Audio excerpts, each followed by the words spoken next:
our speakers. We have a fantastic lineup of speakers and panelists for the rest of these morning keynotes. It promises to be a very exciting morning of keynotes, and then we're going to go into the technical tracks. After that, I'll talk more about that later. But to kick things off, the next speaker is someone who I've had the pleasure of spending some time with. And the one thing that I've learned from him in that time is his passion for data and great chocolate. So here to share Barry Callebaut's story of their digital transformation journey is Bram van Genobe. Welcome, Bram.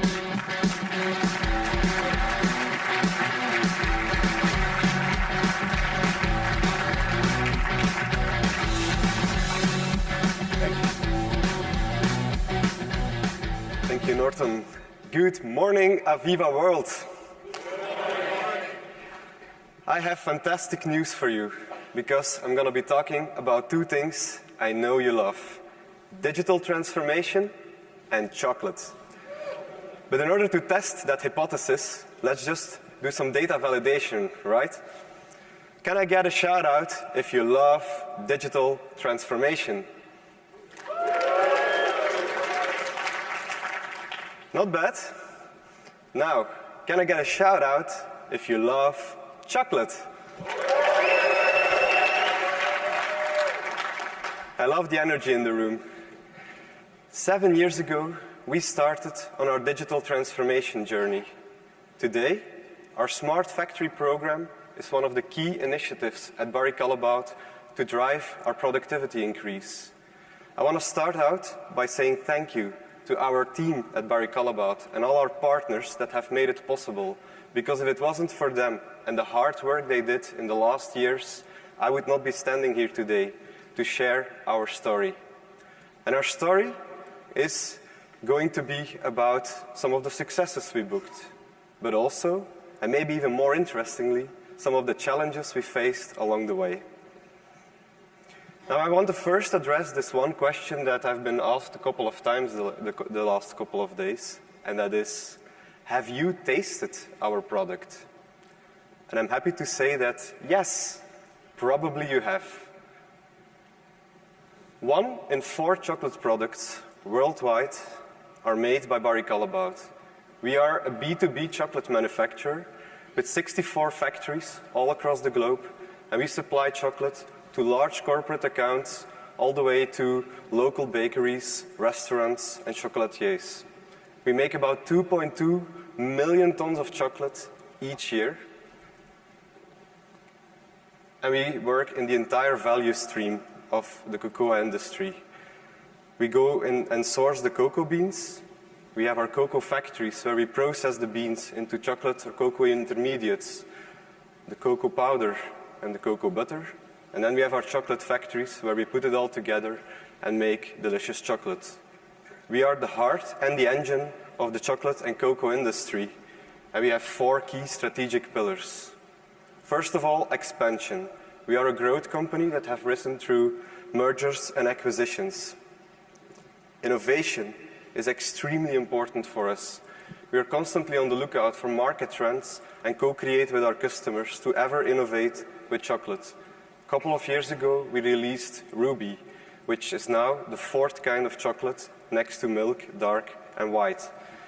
We have a special process where we take a cocoa bean to end up in red cocoa powder, which ultimately gives rise to pink chocolate without any additives.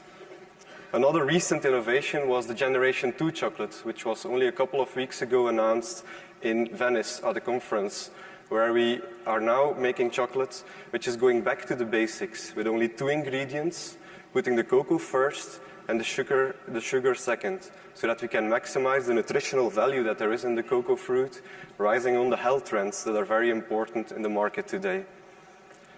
Third, cost leadership. Obviously, being a B2B manufacturer, we want to supply our chocolate as cost-effective as possible. And last but not least, sustainability. We have committed as an organization with our Forever Chocolate program to be 100% carbon positive by 2025. I will be touching later on these 4 strategic pillars, because also in our digital transformation agenda, we have made a connect with all 4 of them. I want to take you back on the journey when I set my first steps in the factory in Belgium, the largest chocolate factory in the world. As I started to ask around with my colleagues, having worked previously in oil and gas and energy sector, I inquired about how to get access to their data historian. Some of them looked at me a little bit confused, others were scared. Eventually I did find one maintenance manager who had a historian in the basement, but it wasn't really easy to access for our process engineers. They would go to the production lines and often take pictures or even manually write down how our machines were running. I felt a little bit like Charlie in the chocolate factory who had won the golden ticket, because I realized that under this data desert, there was a lot of chocolate data just waiting to be harvested. It is in this context that we started our first program. Back in autumn 2015, we got together some of our colleagues from around the world, different experts in various branches of our industry, and we launched our digital transformation project, where we selected a partner to begin. We had very huge expectations because we defined that we wanted to fully digitally transform our operations, interconnect our ERP system entirely with the shop floor and go fully paperless. We were going to improve traceability, quality, performance, dosing accuracy, energy. Yes, the expectations were high, and we had to go through that phase. It was extremely important to get a holistic vision of where we wanted to go. And it also gave us a clear indication of what are the business needs that we needed to address. The project started, and I can put the challenges that we faced in 3 big buckets. Well, the challenges, technology I wouldn't really call a challenge, because at the beginning we were also super excited, engineers that get a new tool to play with. So we were curious to see what it could do for us. And we spent quite some time to investigate how we're going to apply this in our processes. But, of course, we all know there are a lot of challenges to be addressed. And many of those I heard on this conference the days before. It's about bringing IT and OT together. How are we going to bridge those 2 networks? How are we going to connect to our legacy data sources, multiple PLCs, speaking the language of IT, which took us some time to figure out. I would say the biggest challenge for us was data validation. Because if you have process transmitters, sensors that have been used in a paper-based process, they might be perfectly adequate for that purpose, but they might not serve you for an automatic data flow. If you have a pressure or a sensor that measures the weight of a tank that is known to fluctuate a bit, your operator is going to know when that signal is reliable. Or maybe the positioning of your sensor is at the bottom of a tank, and when it is almost empty, the accuracy goes down, or it even goes below the level in case of a pressure transmitter. These are all sorts of challenges that can cause problems with the data accuracy, and they all need to be solved, taking a lot of time and effort. And we spend a lot of time and effort on that, but there are 2 other domains that are very important. We have said it many times in the conference, and everybody agrees, in digital transformation, people are key. We were aware of that, but at the same time, it is really difficult. You need, you have the war on talent, so you need great people to work with you. Luckily, we have fantastic people that work in our team, but there is also a bunch of other challenges. You might get your operators together in a meeting room to design how are you going to digitally transform your processes. But at the end of the day, there is one big difference between what you design in the meeting room and once you start testing it in practice. And we found that out the hard way. When you start to automatically get your data flowing in, there is also problems that can happen with this data flow, so they have to be resolved. One other thing is user experience. The operators, they will compare what they're getting as a new digital tool with what they did before. And very often, that was a paper-based registration, which doesn't take much time to write down what was your downtime event. Now, every second of waiting time, every click they need to do is costing you user experience points. And so that is something that we also had to find out through experience and put more at the center of our designs. And last, the processes. If you have current process, it might not be 100% compatible with moving that into a digital flow. One example I can give is if you have material receptions, your process very well will say to do first the administration and then start the consumption. And you assume that that is the reality, but then comes Sunday night when there is a material reception taking place, and the person who has to do that registration is not there. And the practice is that when you are in a paper-based environment, you can do your reception the Monday morning, but that does not work anymore when you have an MES system. So also there, you have some changes that need to be addressed. All things considered, the project took longer than expected, and the costs were higher than we initially anticipated. And this is something that I think many of us can relate to, because when you do such a project, you know where you start, but you don't know where you're going to end. And the problem is, what goes up must come down. And we faced a big challenge there, because our stakeholders started to ask about, hey, you're asking extra funds, but where is my return? So at that time, I think the most important decision was made by our executive, and that was to continue. And that's exactly what we did. And we rebranded our program, called it Smart Factory, and put it at the middle of this technology, people, and process. Our goal was really to be in the sweet spot from the beginning. And there is 3 things that we did different, and hopefully it might be something you can relate to. The first one is about a modular and standardized approach, taking one step at a time. Second one is about putting the value at the center of everything we do. And the third one is about change management, making sure the focus on people is central. But let's take it one step at a time. First thing we started to do is operating in a data desert, not having a standardized data collection system, and an environment with many different types of PLCs, some very old, some regional differences we had to account for. We needed to select a platform to take away that complexity and allow us to start doing data validation on those sensors without having to deal with already interlinking it to the ERP system.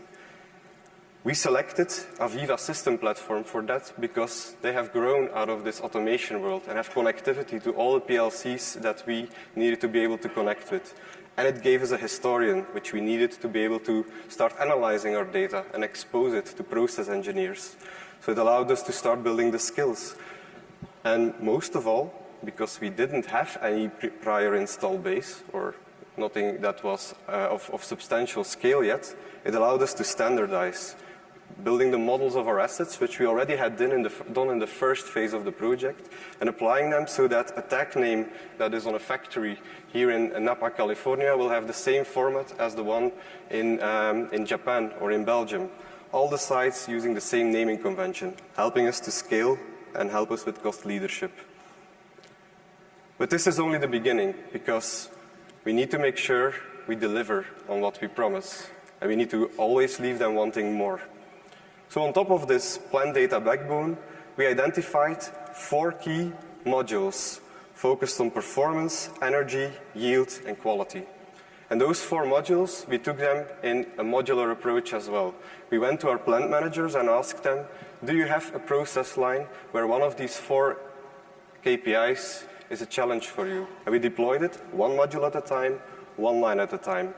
Focused very strongly on user interface. We took InTouch as the basis to build our performance module, take away everything that was irrelevant for the operator and only show him the events on which we expected him to react. We gave him a dashboard to show how he was performing and whether he was winning or not the shift by a trend line. Very simple things, but bringing the data out there 1 small step at a time and giving rise to potential use cases. One of those breakthrough use cases came in the performance analysis of our run rates. And surely we had been analyzing our run rate in the past, but this was based on manual data, less complete, less accurate. But thanks to our MES system, we were able to see the variability in run rates. And actually, they were bigger than expected, which was great news, because when we compare the worst performers to the median, there is an improvement opportunity. But also it showed us that the top performers were actually often higher than we expected it to be. And that's the data our supply chain teams are using for planning. So with this, we identified about 10%, in some cases more, of unknown capacity. Not unused, but we just didn't know we had that capacity. And 10% is really significant, because if you can increase capacity on 10 lines by 10%, you get an entire new production line for free. So it's a big CapEx saving. But last but not least, it's about change management. And you can have a fantastic system, but if there is nobody there to work with the data, you're not going to get any results. It's a simple equation. You have your information, you have your analysis, and then you have your actions. They multiply. If one of those is 0, you're going to get 0 results. In order to address this, we put in every single business case a digital change engineer. And that was important because we found that in our factories, when we introduced the new systems, people were interested, but they didn't have time to start to learn with it. They had to change their ways of work, but their main job is to run the factories. So the change engineer's role was to make sure that our application landed in the organization, changing the ways of work, speaking with the operators, and when they had feedback, give it back to our global team so that we can improve on that. And then once the system is introduced in the factory, they are the ones that are working on the business cases. We tied them all together in a community, sharing the results on a team portal where every single business case that is achieved is published. For several reasons. If our exco is asking about business cases, we can use that repository to see which ones are the biggest ones. But it's also a huge sharing opportunity between sites when one site is successful, because we have the same database backbone everywhere. We might have developed a custom report for them to help deliver that improvement. And now we can, in a matter of minutes, send that report to all of our factories that are on this standardized template.